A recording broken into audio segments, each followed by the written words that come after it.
Bonjour, c'est Nabila Amir, journal Watan. Monsieur Yahya, je vais poser une question basique. Nous savons tous que le président Bouteflika est malade. Ce n'est un secret pour personne, d'accord. Le tweet de Manuel Valls, ministre français, a suscité un tollé de colère et une condamnation terrible. Pourtant, le tweet, il n'a été ni commenté, ni truqué, ni il y avait des insultes dans ce tweet. Qu'est-ce qui vous a dérangé dans ce tweet? Est-ce que le fait qu'il a montré le véritable visage du président ou autre chose? Merci. Ma deuxième question a trait à Cheikh Ibrahim. Vous dites qu'il est dans son pays, certes.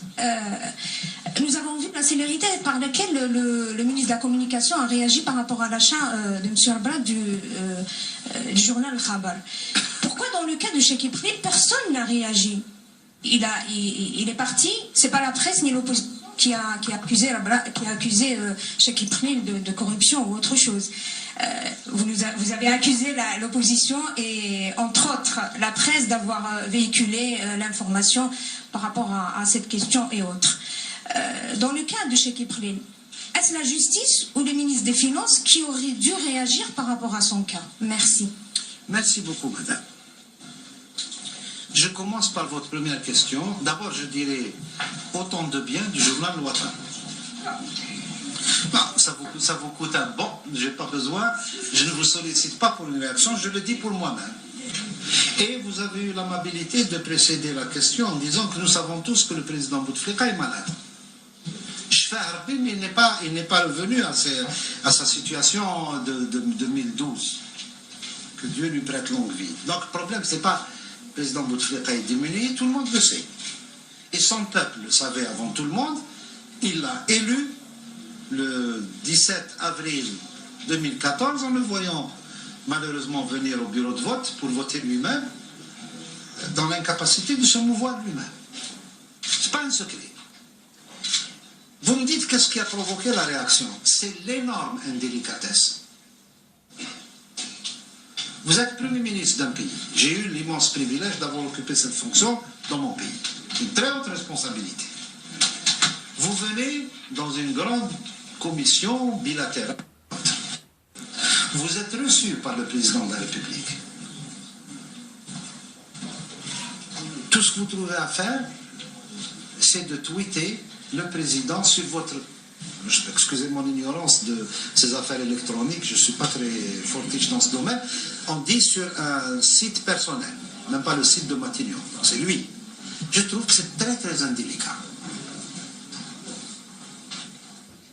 Et ça ne pouvait... Parce que c'est venu ensuite dans un truc global dont j'ai longuement parlé, Le Monde et d'autres choses. Mais arrêtons-nous, je réponds à votre question de manière très précise, comme elle était précise, sur le fait que qu'est-ce qu'a provoqué le tweet. Il n'a rien montré, le tweet. Il n'a rien montré. Ce n'est pas l'image. Le président affaibli, le président n'était pas dans un de ses meilleurs jours, en plus de son état de santé. Et alors? C'est pas ça, mais c'est l'acte. L'acte était d'une extrême indélicatesse.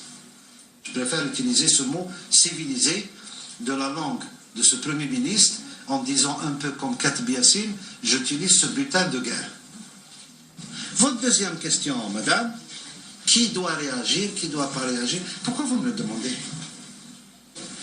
Si j'ai un commentaire à faire, je l'ai fait une fois. Si Chakib est sur la place, je crois que ce soir il passe sur une chaîne télé. Allez lui demander. S'il y a des choses à lui demander à lui. Si vous pensez que le ministre des Finances, vous avez une question à lui poser, posez-la lui. Pourquoi vous me la posez à moi? J'ai plus rien à ajouter sur ce cas. Je le répète et je veux le déposer certifié. J'aurai encore le plaisir de rencontrer la presse à l'avenir, qu'on n'attende pas de réponse de moi sur cette affaire.